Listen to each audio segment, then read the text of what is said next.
Warm weather is just around the corner, and for some of us, that means lots of outdoor entertaining. Here with some simple yet sophisticated party ideas is lifestyle expert Elizabeth Mayhew. Good morning, Elizabeth.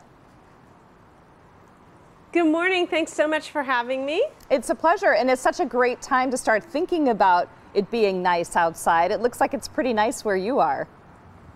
It is. I heard it's not so nice where you are, but listen, it's a great time for you to start thinking about getting organized. When it comes to outdoor entertaining, if you can get your yard cleaned up and your outdoor furniture cleaned up, you will be so much better off when your guests arrive in a few weeks. So is that where you really begin to start planning for the outdoor party, is with the first initial spring cleanup?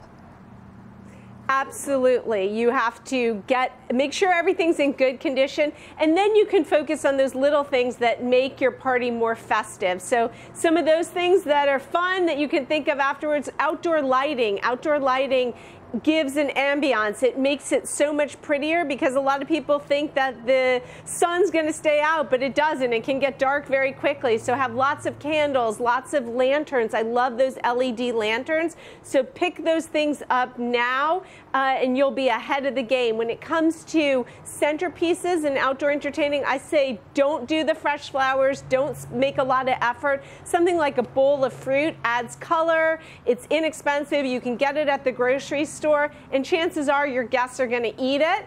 Another thing that is kind of the it thing right now in outdoor entertaining is the fire pit. Fire pits bring people together. Think of it as the new age campfire, and it's just cozy and fun. I also love that it doubles as your dessert cooker as far as I'm concerned, because the perfect thing to make on a fire pit are s'mores. So you just put all those fixings out and let your guests do the work for them. I like to take them up a little notch by having fresh berries, raspberries, blackberries, and really good dark chocolate. Makes it a little bit more gourmet and a little more upscale, and again, not spending a lot of money and no effort whatsoever. Yeah, so you're saying just avoid the fresh flowers and stuff like that. Those are a huge expense. I mean, you can spend $50 easily and not really get much bang for your buck. So your idea then to keep cost under control is to sort of bring more color to the party, if you will. Right, and so there are ways, like I partnered with Big Lots on this segment, so everything around that you see from these pillows, throw pillows like fruit, for example, add a little bit of color. It's not expensive. You can change them out all the time. So you can really dress up even the furniture that you already have by adding those little shots of color. Little side tables that double as places for people to put their drinks. Super important, not expensive. You need to have those little shots of color around, and then you do away with all the other kinds of things that you often do for entertaining. Just make it a lot easier. Yeah, so how do you prepare for a crowd? Because that's one of the things I get panicked about, is the number of people coming over. I want to make sure I have enough food. Do you have any tips for that?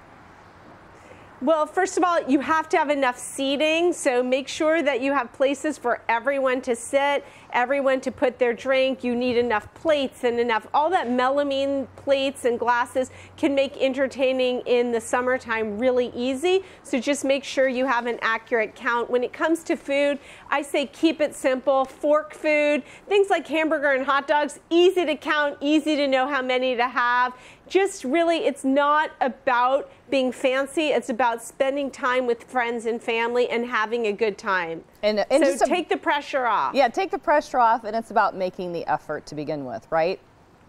It is, and having good, fun party games. I mean, when you're outside, it's the time to do all those things that you can't do inside, like grill or have a water balloon fight or hula hoops or all those fun games. You can bring those outside, old-fashioned fun, and it involves everybody. Just a couple decorating tips that I want to give you. Outdoor spaces can often seem very large, and what happens when you have a lot of people over is the space can be very vast, so people just kind of float off and it doesn't feel as cohesive and as festive. So I like to use outdoor rugs that delineate space, and kind of you can create very tight seating areas so it focuses your party and focuses where people are hanging out. I mean, the outdoor fireplace does the same thing. It kind of brings people together and makes a focal point. Yeah, just lovely ideas. Thank you so much, Elizabeth Mayhew. It's been a pleasure talking with you today.